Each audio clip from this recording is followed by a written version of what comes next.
WTH. What the hell? What the hell? What the hell? What the hell? What the hell? This is the WTH, the WTH podcast. Hold on to your butts. Jason Casey, Kareem Daniels, and Nate Darling. From the Darling New Media Studios. This is the WTH podcast. That was freaking crazy. Hey, everybody. Welcome into the WTH podcast. If you're catching us live on Facebook, hello. We're trying something a little bit different here. So it's all behind. The different is the behind the scenes stuff. The people actually watching and listening should not notice a difference on Facebook at all, other than you should be able to see and hear us clearly, unlike the last time we tried when we had an audio issue, which I have sussed out. Well, I have it on good authority. The audio is coming through well. Ah, perfect. Good authority. Not bad authority? Not bad authority. Anywho, we're back. We were off last week. My wife was out of town on business. So timing didn't work. I had someone watching the little one because I came in for a business meeting, but it didn't make sense to try and have them late and all that other stuff. So, life. Yeah. As we said. Coming up on the show today, the Super Bowl is set. We'll talk a little bit about that. The impeachment trial, if you're on Facebook, begins tomorrow. Yes. We have some news on Devin Nunes. How's this cow doing? Oh, tired cow. And of course, it's Wednesday, so we'll have another one of Jason's Jags. So we've got all of that coming up for you. Before we get to any of that, and before I ask how your week was, because I think that's all very important, we go to Wendy Williams. Now, Wendy Williams is known for having opinions on things and making statements that are, out there. She likes to put it out there. She's got her hot talk at the beginning of the show. And she had some hot talk last week that was a little more than just talk and a little more hot than you'd expect. So anyway, Odell, at 27 years old, you're old enough to understand political correctness in the times that we live now. You can't just slap people on the booty. Yeah, of course, he probably knows it's not right from a man to a woman or a woman to a man. Talking about Odell Beckham Jr. That locker room thing. That cop wasn't playing that. I mean, you're lucky you only got battery. What if he... Okay. If you didn't catch that, let's go back in. Listen really carefully. Now, Wendy is leaning very hard as she's doing this. Listen as she pauses at a weird point in the sentence. On the booty. Yeah, of course, he probably knows it's not right from a man to a woman or a woman to a man, but you can't even do that locker room thing. That cop wasn't playing that. I mean... You're lucky you only got battery. What if he... I mean... So she already had that tight leg cross thing going. Yeah. Trying to hold it in. And then she's like, okay, maybe I can sneak it out. But she had the one cheek up. Yeah. Oh, man. Up. And she had to pause to let it out. Right? It was one of those like, let's hope it doesn't make sound. Like I can't even talk while I'm doing this. Oh, yeah. That's bad times. Oh my gosh, it's almost as bad as the time Seth Green picked his nose and then rolled it up and then was trying to get rid of it. As long as you don't eat it, that's fine. Eat it, yeah. That's really the key to that. That's funny though. Come on, farts are funny. I thought so. So all right. That being said, Kareem, how was your time away? God, dude. 2 weeks. 2 weeks. Wow. I don't even remember the last 2 weeks. That's a bad thing. Oh, or it's a good or bad, or it's a good thing. I mean, yeah. Watched a lot of football during that time.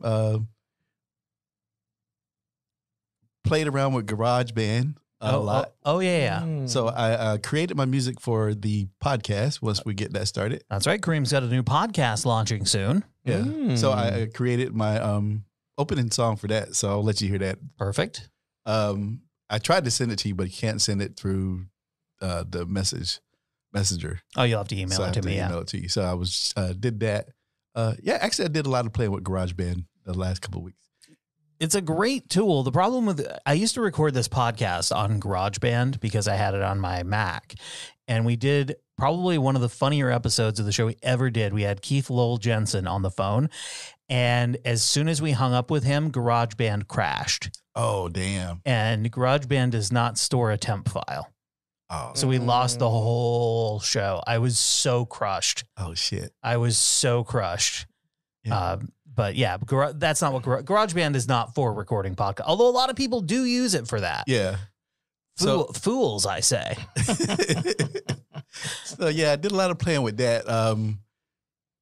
And if for those of you who don't, you can make music on GarageBand. They actually give you instruments that you can mess around with, or if you actually know how to play them, you can do it. But they also give you like loops of song or loops and things that you can put together to create a song. And I've had it for forever and have never really. I only played with the keyboards and stuff like that, trying to figure out how to do it that way. And I discovered the loops. Oh yeah, the loops are crazy. Yeah, once you discover the loops, it's like, oh shit, you can do all kinds of stuff with this. So, so that was pretty. That's the biggest thing I did while we were gone was I created my song for our thing, and you and I had to cut a lot of it out because the song ended up being 7 minutes long. No, you can just fade that out. Yeah, that's easy enough. Make the song 10 minutes. Yeah, whatever. Let it try. Leave it. Make it the whole length of your podcast. I don't care. You just fade it out. Your show. What about you, Jason? What you been up to? Some of my predictions came true for my weekend. Like what I said was going to happen through that weekend. Oh, that's right. Because we all made those. So I ended up having like my whole family. Like it was one of those situations where we went to the zoo on that Sunday, right? And like it was a family thing. So my cousin and his wife and their 2 kids were there. My stepdad was there. My brother and his wife and their 3 kids were there. And then my aunt and uncle were there.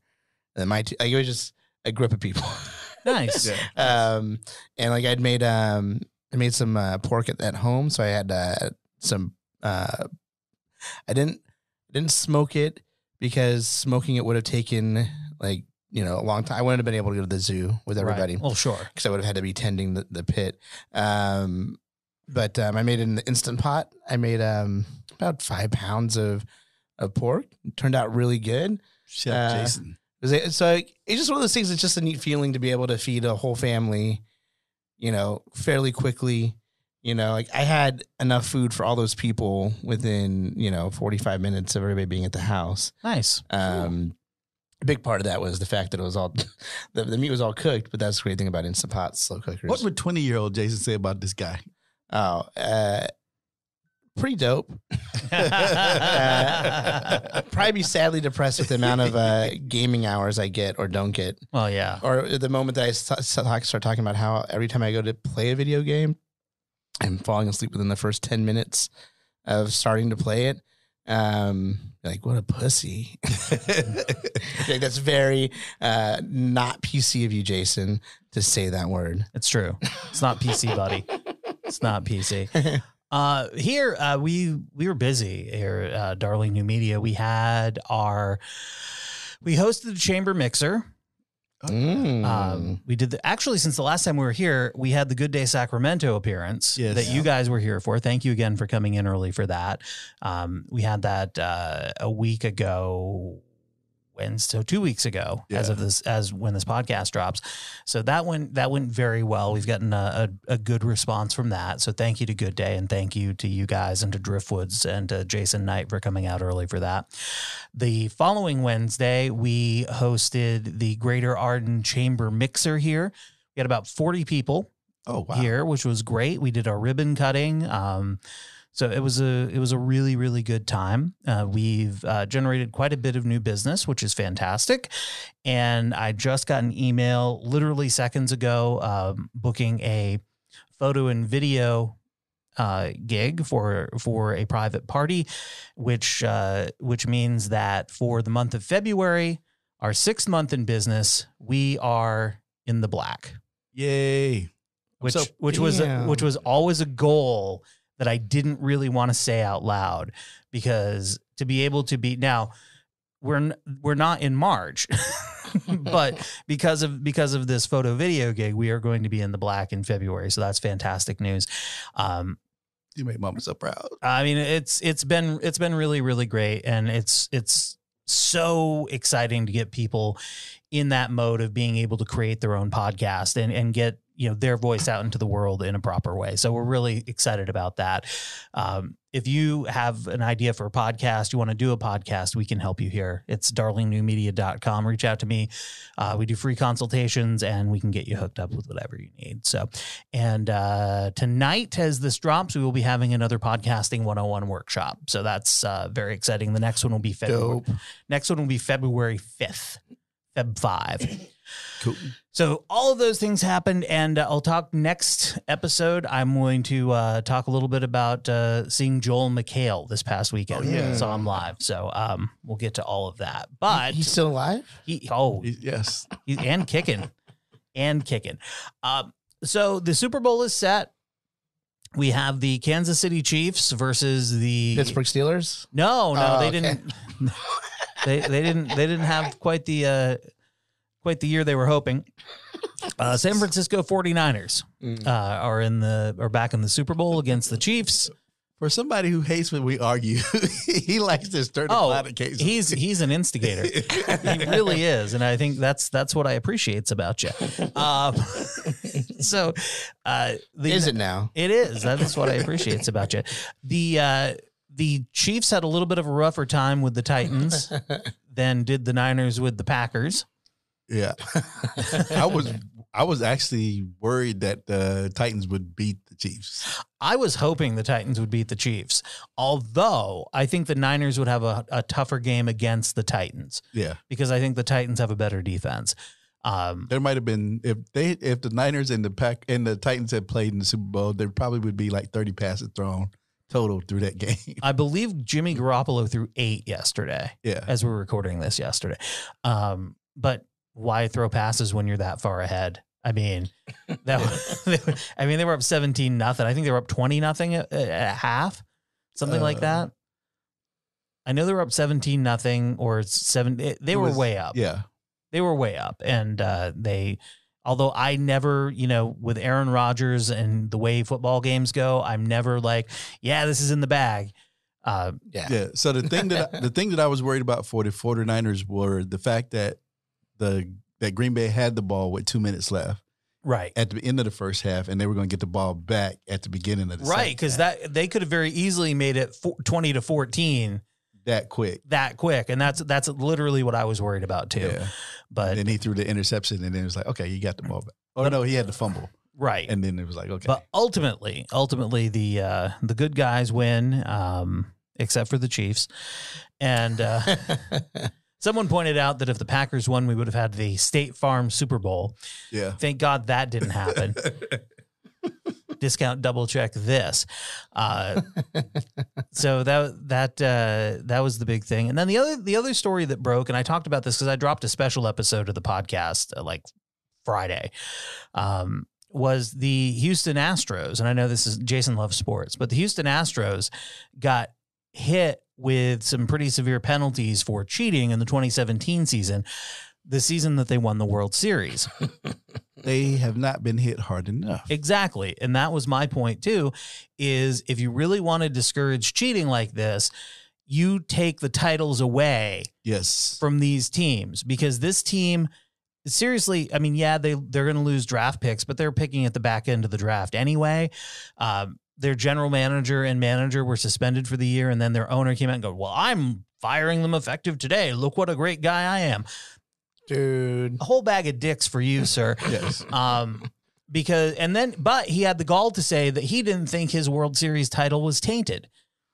That World Series should be vacated. Absolutely. And you know what? As the investigation of the Red Sox continues in 2018, with Alex Cora, who was the bench coach on the 2017 Houston Astros, who was let go by the Red Sox. Who was the mastermind. He was the mastermind. The 2018 Red Sox World Series title should also be vacated if it's found out that they were cheating. Does that mean the Dodgers are going to get it? No. Nobody gets it. No, Dodgers fans, you don't get it. You do not get it, no matter what you want to do. That makes sense. Like, It does not. I mean, take it away from Houston, but you can't just assume that the runner-up would have won. Yeah, no. No, It's it's not the way it vacated. works. You know, and we survived 1994 when they had the lockout and there was no World Series at all. There's no 1994 World Series champion. Yeah. And there shouldn't be for 2017. And there shouldn't be for 2018 if they find out the Red Sox were cheating. And you know what? They should also put a nice little, like, a reason why in there also. And then Major League Baseball's bitch ass, because they don't want to vacate the title, they're trying to say that when the Altuve was running to home plate, grabbing his shirt, saying, Don't rip it off. Don't rip my shirt off. Don't rip my shirt off. And then run straight to the tunnel and then comes back out. Oh, there's no evidence that he had some kind of, like, motherfucker, please. Because that was the other thing that Major League Baseball would not confirm, that there's an allegations that the Astros players, specifically Altuve and Bregman, were wearing a device that allowed them to be signaled by a little pulse or a vibration on a device under their uniform to get notified what pitch was coming. And both Altuve and Bregman, by the way, this past week have come out and basically said, "Oh, get over it. There was nothing. You were cheating.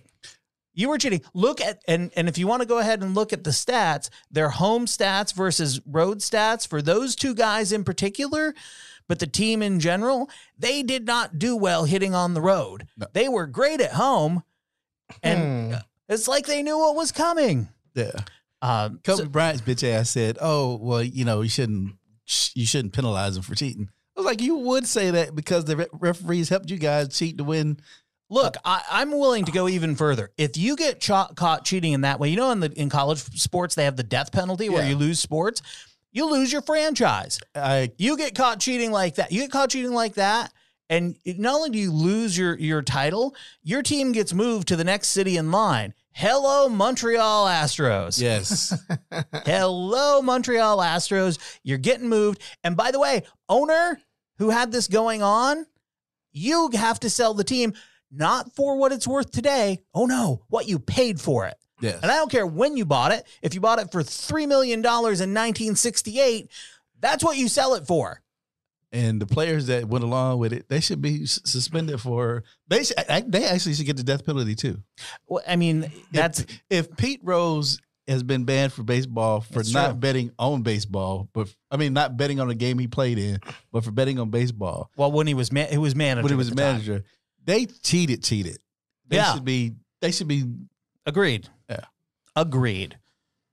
Kareem and I are not as kind as other people.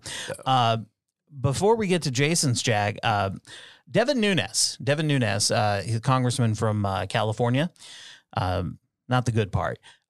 He has been threatening lawsuits. Cites call records involving ranking. Hold on, he has been suing people right and left. He's suing Twitter. He is suing a fake cow and his fake mom on Twitter. Now, a feud between two California lawmakers has spilled into the public, with one alleging conspiracy and the other threatening legal action.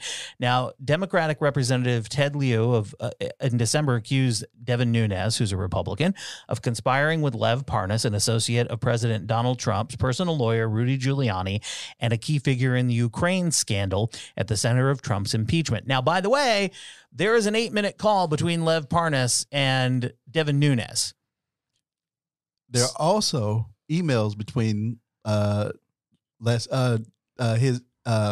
Nunes' assistant and Parnas. Yeah, there's a lot there. So it's not like Ted Lieu just pulled this out of his ass and out of nowhere. So a lawyer for Nunes, the top Republican on the House Intelligence Committee, then threatened legal action if he doesn't get an apology. Now, Ted Lieu tweeted the first page of the December 31st letter from Nunes' attorney, and his reply letter as well. The curt response ends with, "I welcome any lawsuit from your client and look forward to taking discovery of Congressman Nunes, or you can take your letter and shove it." I want him to go forward with the lawsuit. Everybody does, so we can have discovery. These bullshit threats of lawsuits and the Twitter cow, amongst others, are like, yeah, let's have discovery, shall we? And then they sort of die on the vine. They never turn into anything. That's because then you'll get all of his shit. All of this stuff that he talked about with Parnas will become public record. Yep. And not with redactions, all of it. Yeah. It's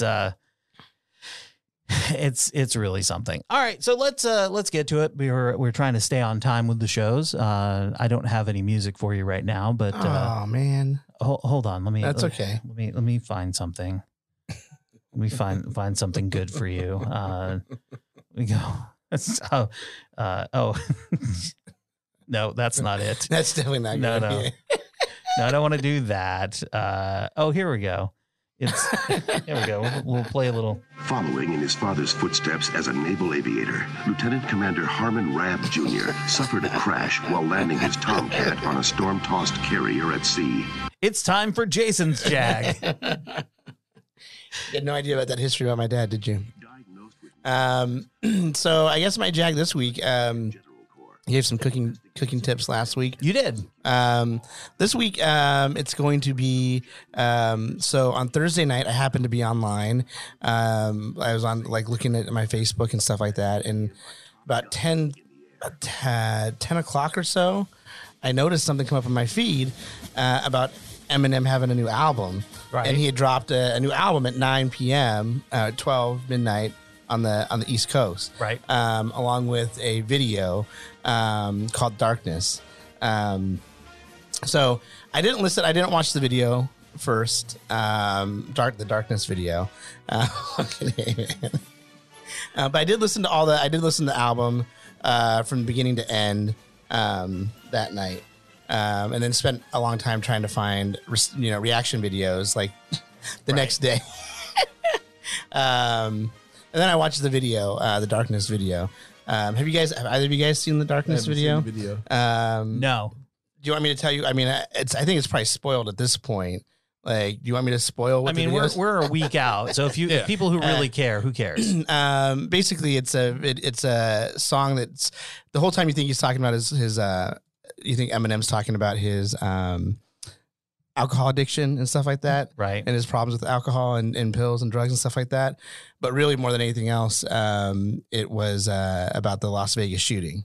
Right. Yep. And gun control, and like at the very end of it, it's like, when will things change? When enough people care, and gives you the vote information. The title of the album is Music to be Murdered By. Right. Since you're talking about a little in the background. Yeah. So anyhow, I listened to the whole album, and this is probably there's like 2, maybe 3 songs that are like slow and tempo like this, but most of them, I mean, like the first song, Premonition, this all they're just full of punchlines. It's like classic Eminem. Like it is, he doesn't give a shit. Is making a lot of jokes, and like there's one line in the second track. I can't remember the title of it, but it's with Young M.A. Might be the third track.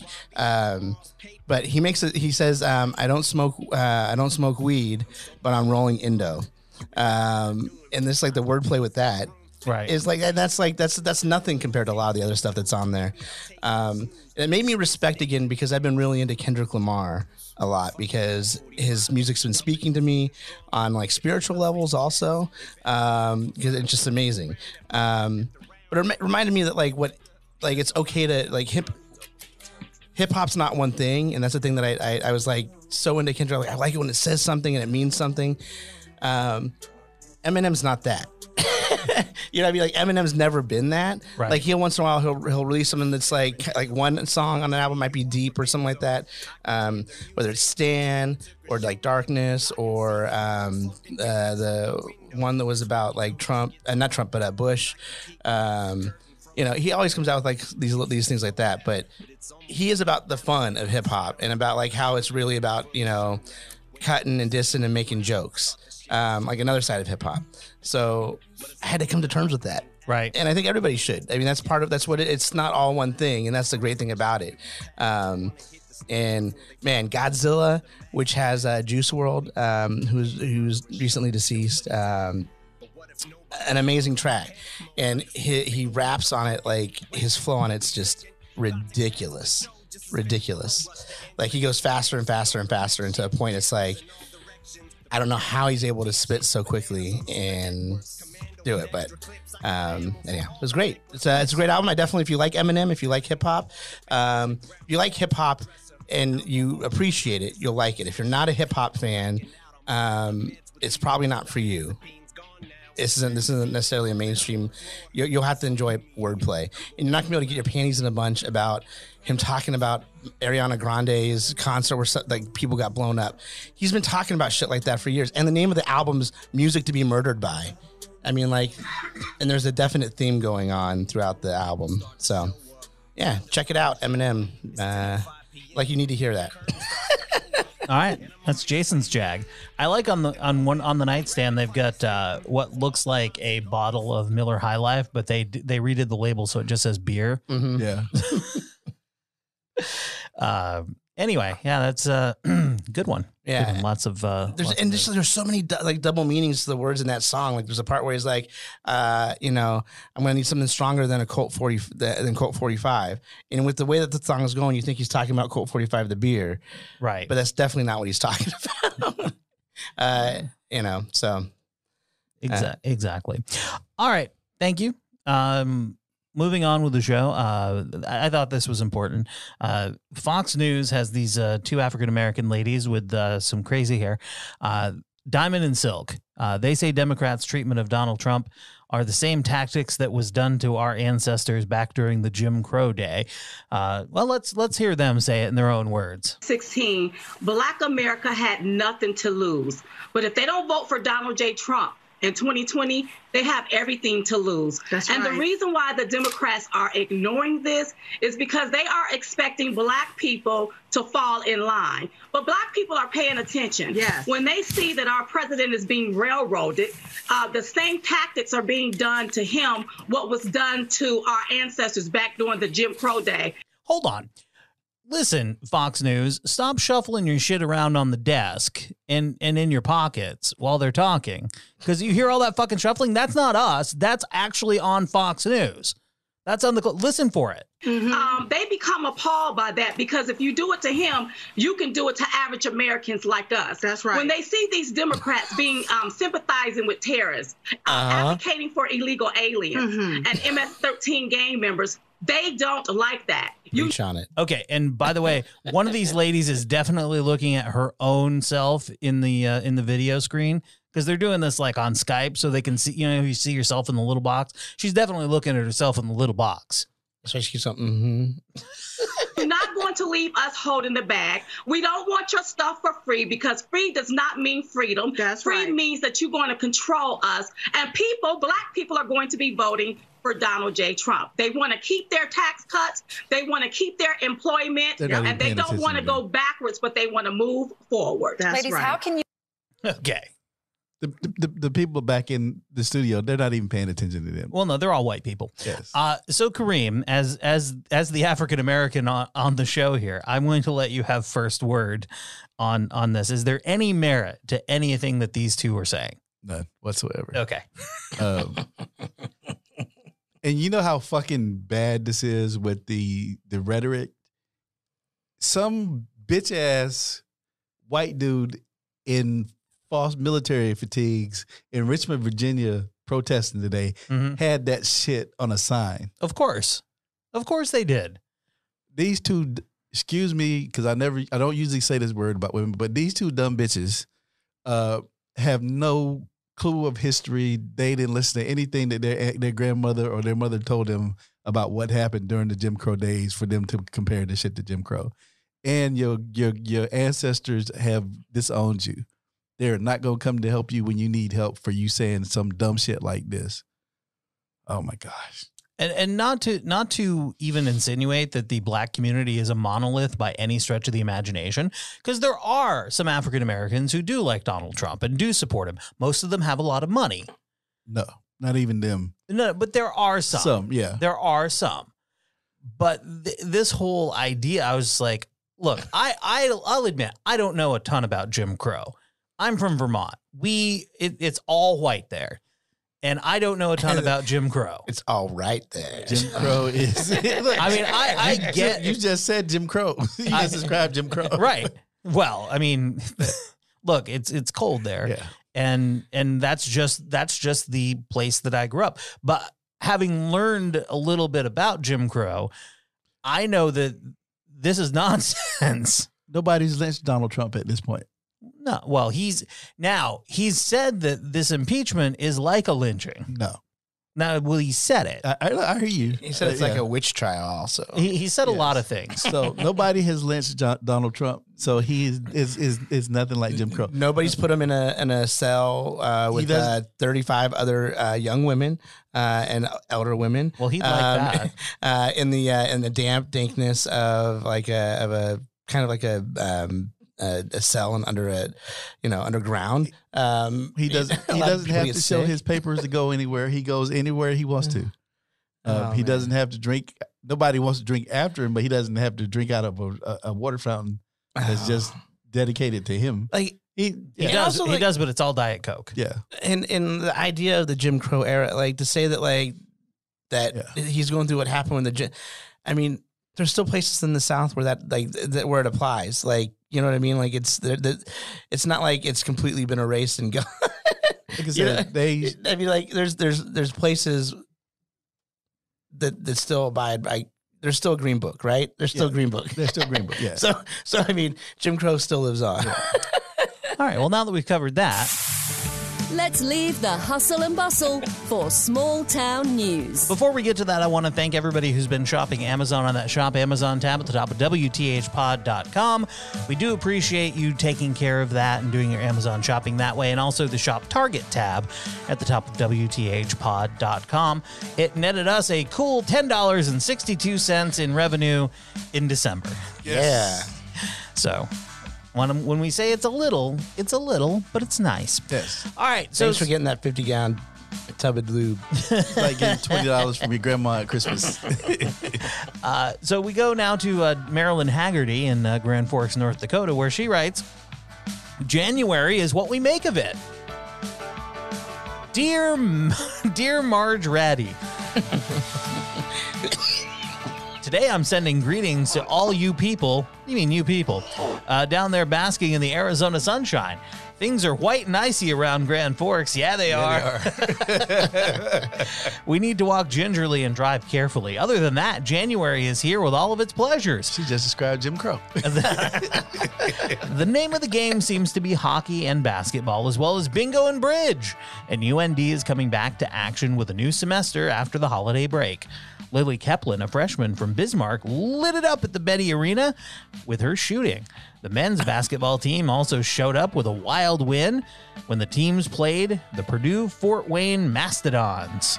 I just think that being in the current climate that it is, like, she should preface anything where she says something about shooting with that they're playing basketball. Again, it's they don't have a lot of shootings around Grand Forks. So. She continues, January has its charm. I know it can be a time for peace and quiet. It's a time when many get away. Then there are others who stick around and enjoy winter. I was visiting with Justin Dagan, a lifelong potato grower in Carlstadt, Minnesota. He sees winter as a time when the land is resting, a time for relaxing. Kathy and John Fick, both retired Lutheran ministers, are enjoying January in Grand Forks. He was the lead pastor at Sharon Lutheran Church. She guided the activities at Christus Rex Lutheran Center on the UND campus. They like the days of winter. They enjoy the basketball games. When they think of year-round traveling somewhere, they talk of adventures to Iceland or Australia. Ooh, guess they like fires.